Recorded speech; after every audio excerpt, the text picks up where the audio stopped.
Hello everyone! Welcome po ulit sa aking YouTube channel, Quezon Province Realty TV. Okay, it's me again, Miss Geraldine Villarasa. Nandito na naman po ako sa bayan po ng Del Gallego, Camarines Sur. Opo, Camarines Sur na naman po ulit tayo.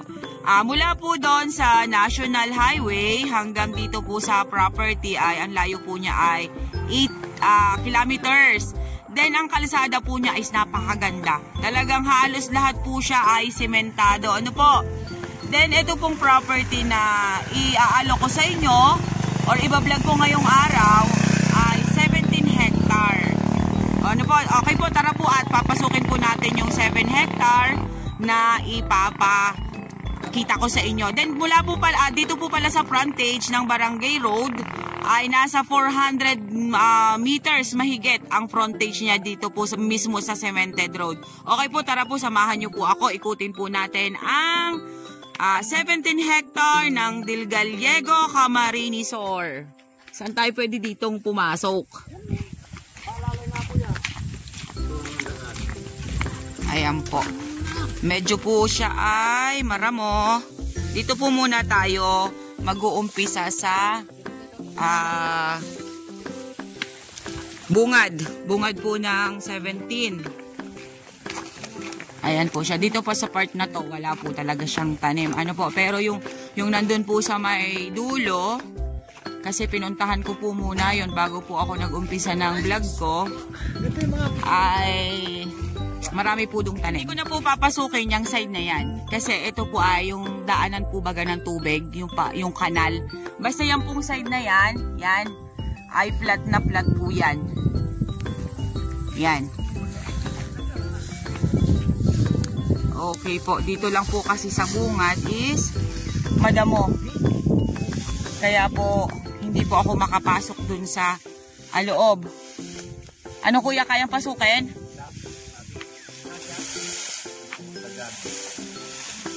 Okay kuya, wag ano kaya? Okay po. Tara po at papasukin natin.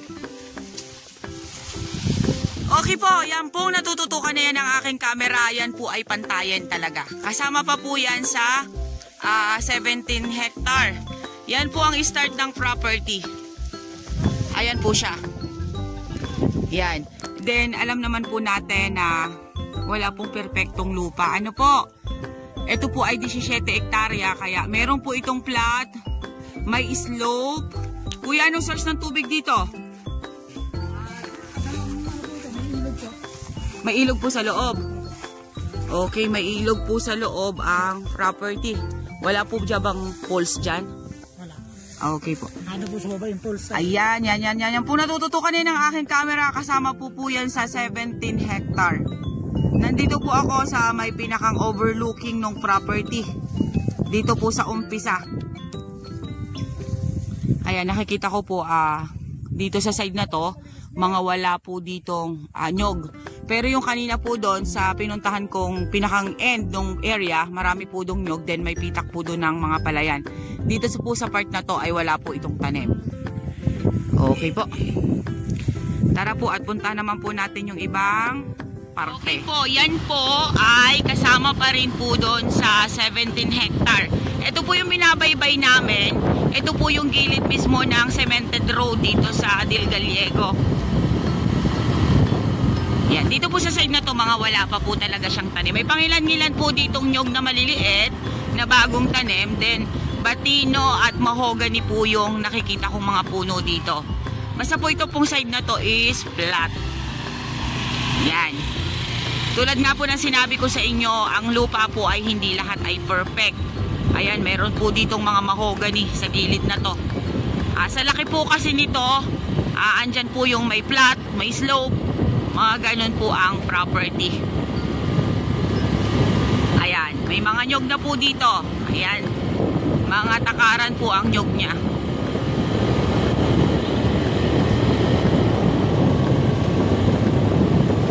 Yan, may avocado na po ako nakitang fruit bearings. Okay po, dito na po tayo muna.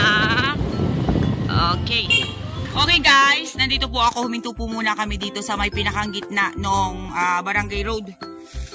nung 400 meters mahigit na frontage. Dito po muna ako sa gitna, tumigil para po maibidyo ko. Ayan, makikita po ninyo, marami po siyang nyog, mga takaran. Ang gaganda po ng bunga ng nyog niya. Malalaki po yung buo niya. Then, ayan, mga sagingan po yung side na yan. Yan po, naiikutan na yan ng aking camera. Dito naman po, ang kalagayan po ng lupa niya is patalibis. Yan po siya. Kanina po, may nakita po akong fruit bearings doon sa gilid, avocado at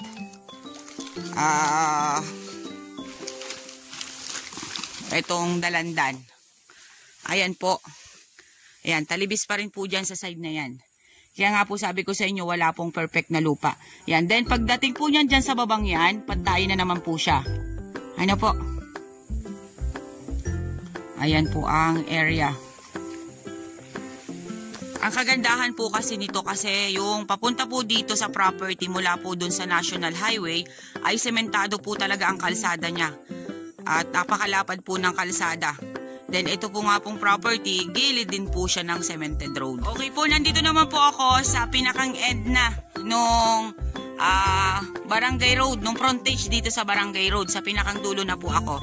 Ayan, makikita pa rin po ninyo, marami pa rin po diyang nyog. Yan po ay labak. Ibig sabihin po ng labak, patalibis po yung property. Then yan pong mga kahuyan na yan, kasama pa po yan sa 17 hectare. Yan pong nandiyan sa tuktok na yan. Then ayan po ang mga nyog niya dito sa gilid po ng barangay road. Then, ito po yung kabilang side. Bababain ko po siya dahil meron po dong palayan sa baba. Saan kaya anak may maganda ditong daan? Medyo lang po talaga masukal kaya hindi po ako makapagpangahas na makababa agad-agad. Kasi nga po sabi ko nga po sa inyo, talibis po yung property.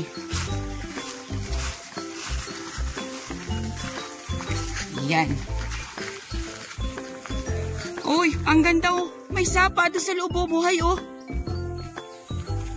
Kaso pag maulang lang mo dito, baka madulas ka para hindi ka kasino masumasob. Ay, naku po. Ang ahente nga naman po.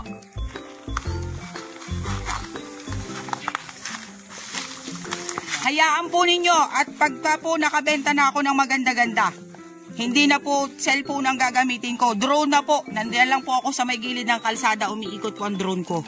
Makikita nyo na po ang buong property. Ngayon po ay tiis-tiis muna ang Geraldine. Ayan, patalibis po talaga kaya ako po'y dahan-dahan. At umulan po, baka po ako ay madulas. Ako naman po pati ay lampa. Okay po, nababa ko na po yung patalibis na sinasabi ko sa inyo. Nandito na po ako sa pinakababa. Ayan, makikita nyo naman po ang mga nyog talaga ay mga takaran. Ang gaganda po ng bunga pa niya. Hindi po siya naapektuhan ng nakaraang tag-init. Yan. Ito po ang kanyang palayan. Ilang pitak din po siya ng palayan dito sa area.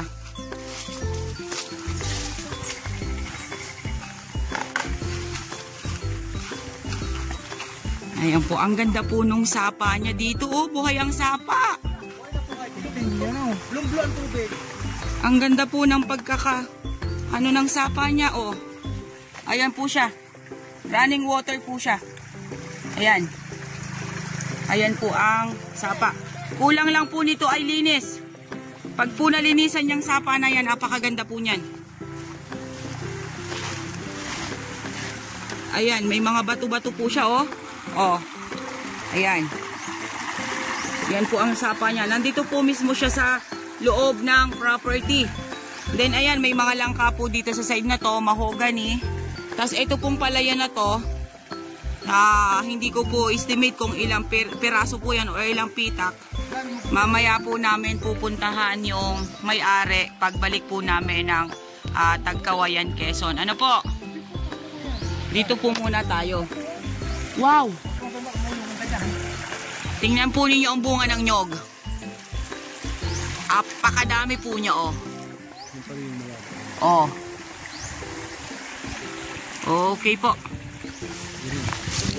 Then ayan, may mga kakao po dito sa side na to.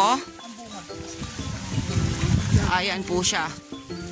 Dasik na dasik po talaga yung bunga ng nyug niya. Kumbaga po, ay yung isang kumpul po ay napakarami. Sa isang nyug po, ay talagang marami po kayong ma-harvest. Ayan po siya, oh. Yun nga lang po, sabi ko nga po sa inyo is talibis.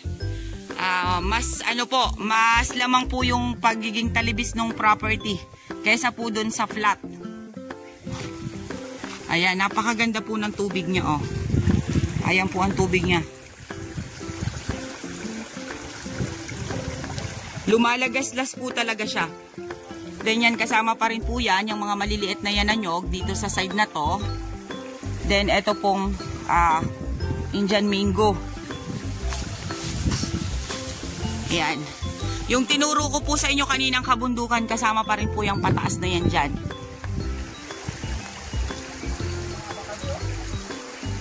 Ha? May mga aba. Oh, okay. May mga abaka po siya dyan sa side na yan, oh. Medyo, baka hindi na natin ma-vlog yung, baka hindi na natin ma-vlog yung isa. Medyo malabo na ang ano. Tayo dahon, kahit anong nakasarap, hindi nabagsak. Okay po. Ayan po siya. Wow. Hindi pa natagilid. Ayan po ang property. Yan po yun doon sa may Barangay Road. Gilid po yan ang Barangay Road. Yan po naiikutan na yan ang aking camera.